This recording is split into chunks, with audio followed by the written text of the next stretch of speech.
Illegal Immigration in the United States by Sade Parker.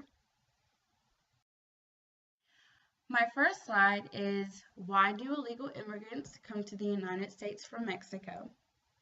My top 5 reasons would have to be the poverty in Mexico, the education, the jobs, better opportunities, and to achieve the American dream.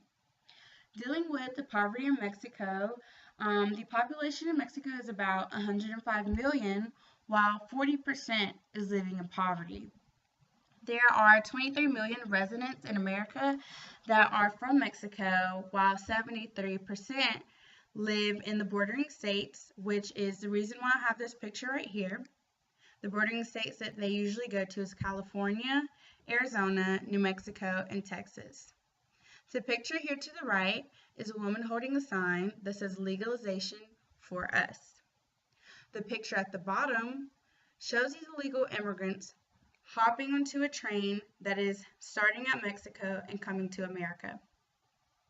Dealing with education, in Mexico, some of the classes have to be held outdoors just because of the lack of the rooms.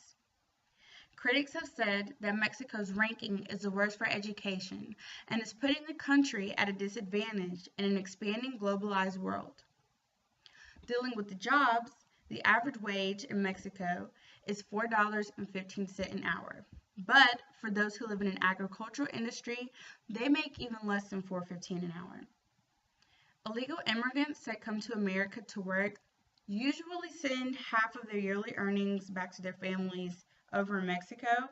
And just keep in mind that they don't even make as much as what the American salary is, which is $25,000 a year. With their better opportunities, there has been 9 million immigrants that have migrated legally and illegally to the United States just for a better opportunity, not for just themselves, but for their family as well. The next slide, I have a video that is about illegal immigrants who have been taken to a bus station and are waiting to be able to be approved to continue their way to America with their families.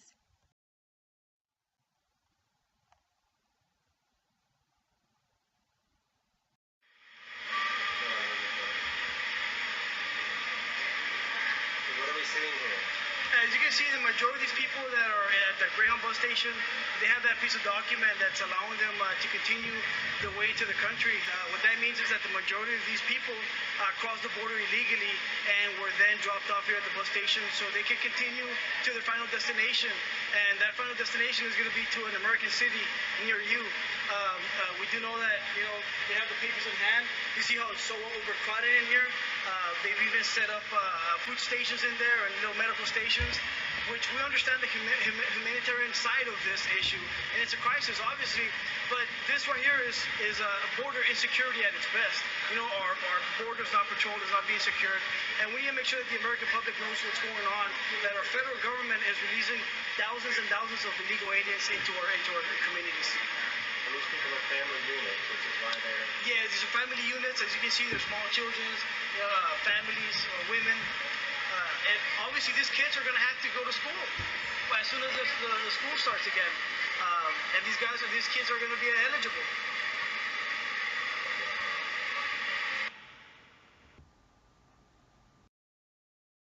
On this slide, I'm going to be talking about what they had to endure while on their journey to the United States. They have to deal with traffic and railroad accidents. As you can see in this picture here, this is a sign that is on the border of Texas and Mexico.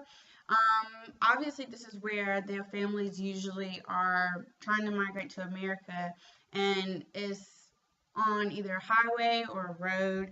They have to deal with human traffickers and criminals. Some criminals just sit up along the border and wait for people who are trying to migrate here just to kill them, to take their money, whatever they have with them. They also have to deal with vigilance.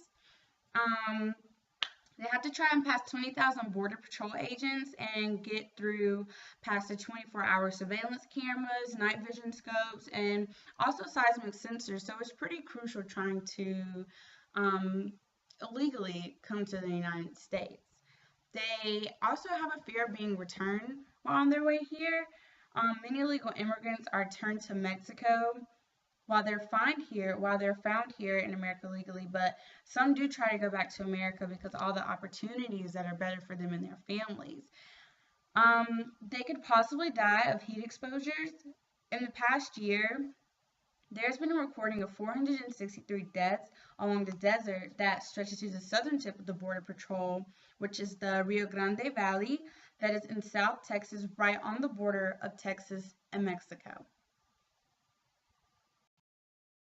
What they have to go through while being in the United States, the top 5 things that I chose was fear of being deported at any time, like I said in my recent slide about them illegally being found in America and then coming back to Mexico just because they're being found here illegally.